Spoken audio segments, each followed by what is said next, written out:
Bueno, una nueva clase para los chicos del profesorado en Ciencias Políticas del IES Clara J. Armstrong, de la materia que me toca dictar a mí, Historia del Pensamiento Político. Vamos a ver hoy liberalismo, fundamentalmente un autor del pensamiento liberal como es Bentham, Jeremy Bentham. Escribe en el año 1800 a 1820, tiene la mayor cantidad de su producción teórica concentrada en esas dos décadas. Como todo pensador liberal, va a intentar hacer una defensa de tres pilares fundamentales que casi todos los autores liberales realizan, que es la defensa de los derechos civiles, como derecho de asociación, de libertad de expresión, de autodeterminación como persona, en el plano religioso, en el plano de las ideologías políticas y demás. Otro de los pilares es la defensa de la propiedad privada, muy importante, prácticamente uno de los pilares fundamentales del liberalismo. Y otro pilar que es central en el pensamiento de Bentham y de la mayoría de los pensadores liberales de su época es el control del gobierno a través de la opinión pública. Quizás no la opinión pública como la conocemos hoy en día, ya lo vamos a ver más detallado en clases posteriores, pero sí ya hay en el liberalismo, en los padres del liberalismo, esta cuestión de un juego de suma cero entre la sociedad civil y el gobierno. O el gobierno avanza sobre la sociedad civil o la sociedad civil de alguna manera impone un límite al accionar del gobierno, principalmente en materia de derechos civiles y de derechos individuales de propiedad. Bentham es un autor que usa para fundamentar su pensamiento liberal el andamiaje teórico de la filosofía utilitarista.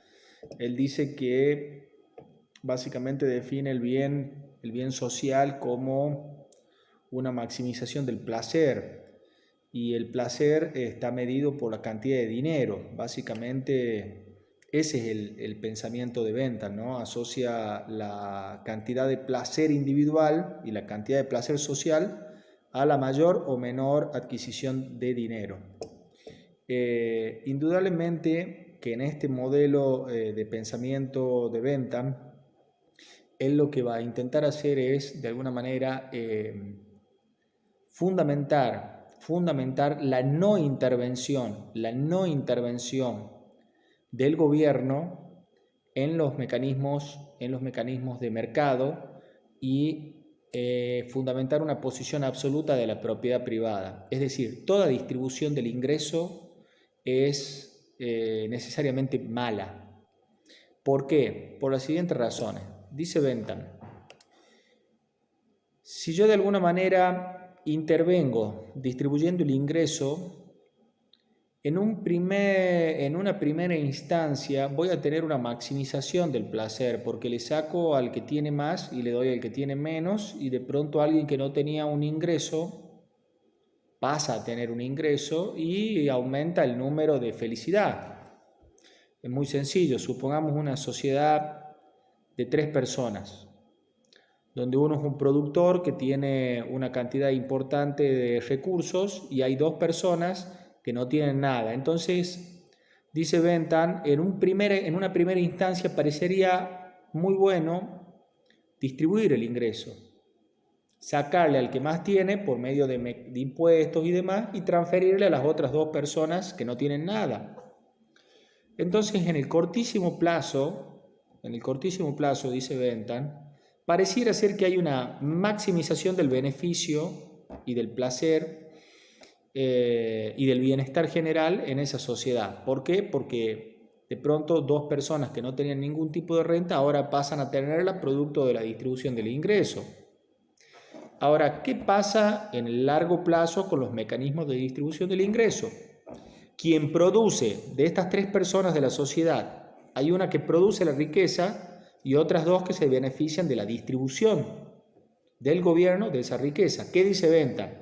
En el largo plazo y después de sucesivas distribuciones del ingreso, la persona que produce no va a tener incentivo para seguir produciendo si ve que los resultados de su trabajo son redistribuidos por mecanismos estatales al resto de las personas de la sociedad.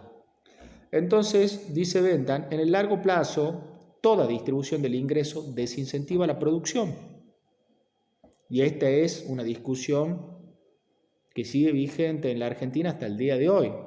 ¿Cuánto tiene que intervenir el Estado para distribuir el ingreso y cuáles son los límites del Estado para generar distribuciones en el campo de materia agroexportadora, en el campo de la minería, en el campo comercial, cuáles son los impuestos, en el campo industrial? Entonces, es una discusión muy vigente. Bentham, ¿qué es lo que dice? Bentham obviamente se opone a la distribución del ingreso como buen liberal. Dice, una distribución del ingreso no solo atenta contra uno de los pilares fundamentales del liberalismo, que es la propiedad privada. Toda distribución del ingreso atenta contra la propiedad privada porque le estoy sacando algo a alguien para distribuir a otro sector. Bien, en el corto plazo entonces, dice Bentham, pareciera ser que esto maximiza el beneficio colectivo. Pero en el largo plazo, quien produce las riquezas deja de producir porque siente el desincentivo a la producción, producto de que el producto de su riqueza queda cada vez en menor medida para él mismo. Entonces, quien produce la riqueza lo deja de hacer y cada vez hay menos para distribuir.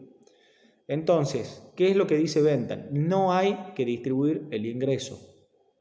En definitiva, las leyes, el sistema jurídico y el gobierno tienen que garantizar la propiedad privada y el fruto de su trabajo para el trabajador. Es decir, pueden asegurar a la subsistencia de manera indirectamente garantizando la propiedad privada, pero no distribuyendo el ingreso. Importante el planteo de Bentham en este sentido.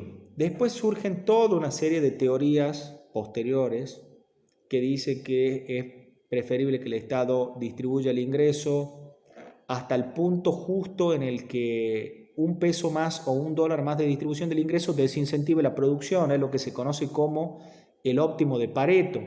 El problema es cómo determinamos cuál es el óptimo de Pareto. En Argentina, supongamos, ¿cómo hacemos para saber cuál es el punto límite en el que un punto más de retención a la soja desincentiva la producción? ¿O cuál es el óptimo de Pareto en el que un punto más de distribución del ingreso por medio de impuestos desincentiva la producción minera o industrial? Digo, para pensarlo en términos más contextuales. De alguna manera, Bentham dice que el gobierno no tiene que intervenir en el mercado, no tiene que distribuir el ingreso y que esto es lo mejor. ¿Tiene que garantizar la subsistencia el gobierno? No. Y dice algo que hoy puede sonar terrible. ¿Qué dice Bentham? El miedo al hambre es un incentivo natural para que la gente comience a ser productiva. Bien, fíjense, el pensamiento liberal, siglo XIX, 1820, principio del siglo XIX, 1820, en Inglaterra, ¿no? Y esto forma parte de la cultura política, ¿no? de los países anglosajones. Esta perspectiva general de no intervención del Estado en los mecanismos de mercado. Bueno, indudablemente que la perspectiva de Bentham es liberal a ultranzas, tiene una concepción de derecho de propiedad muy fuerte y una intención manifiesta de limitar el accionar del gobierno frente al mercado. No se olviden que en el momento en el que escribía Bentham, la primera revolución industrial ya se estaba desarrollando, ya estaba finalizando la primera revolución industrial, la de la máquina a vapor, y ya la sociedad inglesa se estaba estratificando en clases, ¿no? En clase proletaria y clase burguesa. Y claramente él estaba haciendo una defensa de la burguesía, estaba haciendo una defensa de los empresarios, ¿no? Y indudablemente que en este contexto la democracia no era sino una forma indirecta de proteger los derechos de propiedad. ¿Por qué? Porque en la medida en que el gobierno pueda ser revocado, le daba a la burguesía una ventaja competitiva frente a la monarquía absoluta que no podía ser revocada y que podía amenazar los derechos de propiedad. Thomas Hobbes, un pensamiento absolutista, por ejemplo, es algo que rechaza el liberalismo. No se olviden que en Hobbes, una vez que se hacía la transferencia de derechos de la ciudadanía hacia el Leviatán, no había derecho de resistencia al gobierno. Y si no hay derecho de resistencia al gobierno, la propiedad privada puede quedar amenazada. En el caso de los autores liberales, siempre va a haber derecho de resistencia al gobierno, siempre va a haber derecho de resistencia al gobierno, en nombre de la defensa de los derechos individuales y de los derechos de propiedad. Entonces, que consideran incluso en autores como John Locke, el derecho de propiedad se considera un derecho natural, incluso anterior a cualquier contrato social de fundación de una sociedad, ¿no? Es como muy fuerte. Entonces, están estos tres pilares que los plantea muy bien, como lo van a poder ver en los textos que les voy a enviar de Bentham. Ahí van a poder ver con mayor nivel de detalles este tipo de argumentación y de reflexiones en torno al liberalismo que hace Bentham, pero me parece que es un pensador que hay que analizarlo, situarlo en la época y ver cómo el liberalismo se planta fuertemente ya a comienzos del siglo XIX contra todas las teorías y contra todas las formas de gobierno absolutista que puedan amenazar los intereses de la burguesía. Bueno, espero verlos pronto en clases presenciales cuando toda esta situación de excepcionalidad se supere. Estoy convencido que se va a superar.